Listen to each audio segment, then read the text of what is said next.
All right. So you got your question? Oh, this nigga not prepared. All right, man. So look, since you're not prepared, let me talk to y'all about your car's extended warranty. Okay. Everything that I thought I knew this year, everything that I thought would happen this year, all the plans that I had this year in my head didn't go according to plan. The craziest stuff that could possibly happen have happened this year. Everything that could possibly fall apart has fallen apart this year. So I spent a lot of this year picking up pieces and trying to dig myself out of a hole, which is very different from most years that I've had a tough year as a quick bounce back. But this year, the bounce back has been a little bit slow because it's all new. Like I hadn't gone through a lot of the stuff that I've gone through now. And I'm used to being the one that rescue everybody else. And it's like, now I'm in this boat and there isn't anybody that can really rescue me in the waters that I'm in. So I'm having to find new resolve with myself and find, a strength within myself that I hadn't really ever had to pull on because I was so used to having an abundance of things that when you start to lose those things and those things are pulled away from you, it can alter the way you think and the way you perceive things and the way you just feel on a daily basis. So I spent a good part of the beginning of the year depressed, like super, super depressed before I was like, okay, I have to do something about this. And yeah, I'm depressed, but feeling depressed isn't going to help these bills get paid or my car note get paid or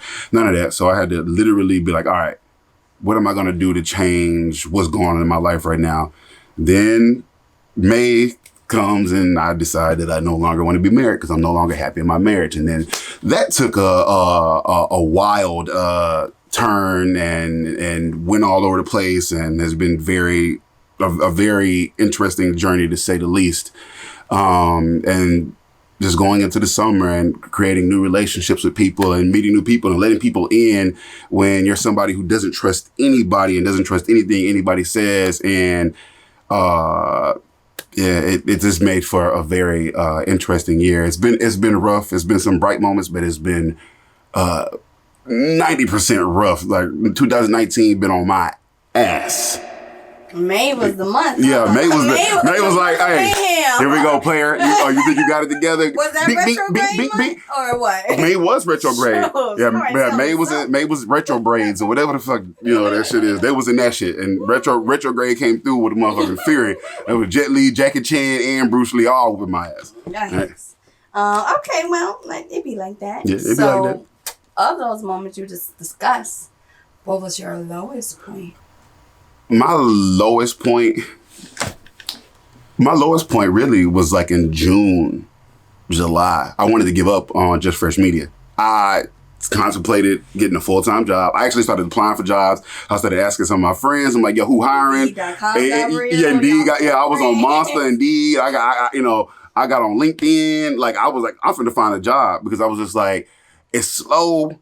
And I don't know what to do. And what if it stays slow in August and in September and then I ain't got no money. I got to pay my car note. I'm already in a hole. Everything is behind. So I started panicking and I was like, all right, I'm gonna go back and try to work for Ross, which I hated. I hated that job, but I was legit like, yo, I'm finna go back and work for Ross. Crazy what desperation will do to you. Nara was like, hell no, don't nobody respond to him. And then Jazz was like, no. Like everybody was like, no. Nah, none of that. Nah, delete this post, whatever. Because I was legit ready to give up. I was over it. And so like just that being in that hole, and I'm not used to like being broke. Mm-hmm. I'm used to being like, I got enough money to pay all my bills and I might have a little bit of extra money to do something, but nothing extravagant broke. But never like, I don't have the money for my car note in my bank account broke. And that was what was going on in the summertime. So, it was just a lot of this, like figuring it out. Like it was just like robbing Peter to pay Paul. I've never had to, in 13 years, I've never had to like forego a car note and be like, hey, can I skip a car note this month? Or can I put something on this bill? Or can this be paid late or whatever? So it was a lot of moving and shifting and trying to figure everything out while also trying to have it together for everybody else and save everybody else and help everybody else. So that was so real tough for me. And I hadn't really, talked to anybody about it really besides only person that really knew was Jazz and Nard. And I hadn't really like talked about it because I'm just like, shit, I don't want to dump that on nobody and they can't fucking help me. So now they just sit in the room. We both broke in the room like, Yeah, me too, fam. I don't really want to hear me too stories right now. I need like, where the bag at, you got the check. You know what I'm saying? Like, so that makes a big difference. Is this motherfucker recording? Wouldn't that be crazy if it wasn't? Oh yeah, it's recording. All right, we're leaving that in. All right, okay. Yeah, low point. Just, trying to, almost giving up on what I consider to be my damn dream. But let's follow up with a high point. So my high point actually, and probably by the time y'all see this, my high point for this year was Just Fresh Media has taken me 2 places that I've never been this year. So I went to Cancun. There's actually 3 places. I went to Georgia. Okay. I went to Cancun, and I just came back from Colombia.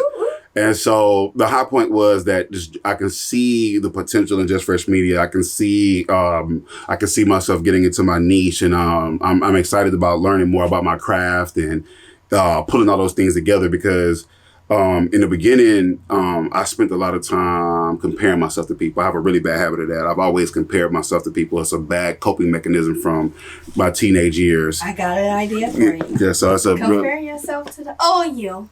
There's another person too. Yeah. There you go. Okay. So, but yeah, that, I just always compare myself. And so looking back at some of my, like whenever I would put out work, I would look at it and then I would go look at the work of dudes that's been doing this 5-10 years. I mean, they have tons of years under their belt. They have supporters under their belt that have been able to help them. They've had access to things I do not have access to.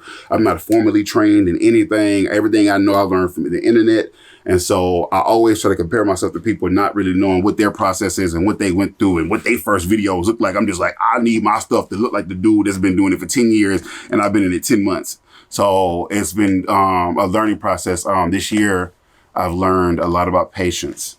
Because when you don't have money to shortcut shit, you have to learn it. You have to really dig into your process to learn it. And I was very much a shortcut person. Even though I knew how to do it, I would find a shortcut quick or something that would make it more convenient. And videography and photography do not allow for many shortcuts. You have to actually learn a lot of the stuff or you'll never grow. So there was a period like in June where I went through this whole process where I wiped my camera clean of all the little shortcut stuff that I had in it. So I was just like, all right, I'm just going to learn everything from the ground up. And it's weird. I felt like I was starting over. But from that period of starting over, I got much better because I was no longer trying to shoot like somebody else was shooting and trying to record like somebody else was recording and color grade like everybody else. I was like, I'm going to just do me and how it come out is how it come out. And so I've become much more creative now than I actually was in the beginning, which was reverse for me with music. Because when I did music, I was much more creative when I was doing music in the beginning because I didn't know what I was doing. So when you're hungry, you'll do whatever to create. When you get all the skills and you are technical, like, no, that can't go here. This can't look like this. So it's helped me. It's actually become a little bit more creative because video lends to a little bit more freedom for creative than it does sometimes with music for me. Like I got locked in a box of music. But right now, with video and photography, I haven't got locked into this box yet. I still very much break the rules of creativity when it comes to that. Awesome. Okay.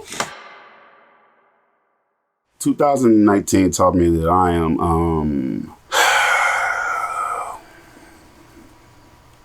I'm too passive. 2019 taught me I'm too passive. I'm not comfortable with making other people uncomfortable if they're making me uncomfortable or if I feel like they're throwing too much on me. Or I don't speak up for myself a lot. So I tend to get frustrated with situations and it's not necessarily the person because people will only do what you allow them to do. So if somebody or people or anything is throwing a bunch of stuff on you or dumping a lot of shit on you, a lot of times they feel comfortable doing it is because that's who you've given them access to is the person to be able to dump stuff on. But this year I didn't have the capacity for it, and I don't have the capacity for it. I mean, I literally just got out of the hospital last week from exhaustion, and a lot of that was just I do too much. And it's I don't manage my time well, because of the fact that I'm trying to do too much. Is I got edits that I got to do. I got logos that I have to do. I got merch that I got to get out. I got people that ain't talked about bookings. I have invoices that I have to follow up on with people. And on top of that, going out and shooting stuff or whatever. So it's just a bunch of stuff. And I kind of if it wasn't for the fact that I had worn myself out in Colombia, I probably would have come to this a little bit later on and it probably would have been much worse. But in October, I ignored the hell out of my body. And I ignored my car. So my car is all jacked up right now. My body is this being weird right now. My stomach's been messed up the past couple of days. I'm extremely tired all the time ever since I got home from the hospital. And so 2019 has just taught me to be like, learn to say no, say your price and stand firm with it, and listen to my body. Like, yeah. And I used to. I do. But I used to, and I got really, sometimes, you know, like I said, this is the first year where I've been broke. So I kind of got away from, hey, pay attention to what's going on with your body. And I was like, I got to get this dollar. I got to get this dollar. I got to get this dollar. So it's like, I can't get a dollar if I'm dead or if I can't walk. So, agree. Yeah. You know, I listen to my body all the time. If I need a nap, I'm like, okay, I'm taking a nap. I'll see you later. All the time. It's so important because of exactly what you said. You can't make them do nothing else. Nothing else if you did. Yeah. So that's that. Okay, that's a beautiful thing. So you kind of answered it, but what will you do differently in 2020? 2020 is all about structure. Okay. I feel like that's the biggest thing that I struggle with. It's like, cause this is with pretty much anybody that I talk to. I do a lot of, I'll talk to people and we'll work out ideas, but I rarely ever put things on paper. So that's one thing I've been kind of like, okay, I'm trying to get better about. Everything is like 2020, everything is going to be written on paper. We have agreed to terms. These are what the terms are. This is how everything's going. Everything, nothing will be, I'm starting to try to move from where people can contact me directly and everything has to be handled through the website. Like I can't do it all. And if there's a form for you to be able to go to and handle that and do that, then that's the way I want to have it set up. I don't want to have to like talk to people unless I have to absolutely talk to people because unfortunately, I just can't have multiple conversations with people all the time. And the thing is that I'm much more prone to want to have a conversation with somebody if an invoice has been paid, because then I know that you're serious about it. Like I literally just had to cancel an invoice today on somebody that had me change a date for them yesterday because they hadn't paid the invoice. I changed the date and then I texted her today to be like, hey, did you get the updated invoice? And she's like, oh, I'm going to have to cancel my date because I didn't budget right. But this has been on the calendar for 3 weeks now and it's getting ready to come up this weekend. And you move your date. Somebody could have booked that or whatever, and then it's like on the website, and I have something in my calendar in that date, it won't let them book it.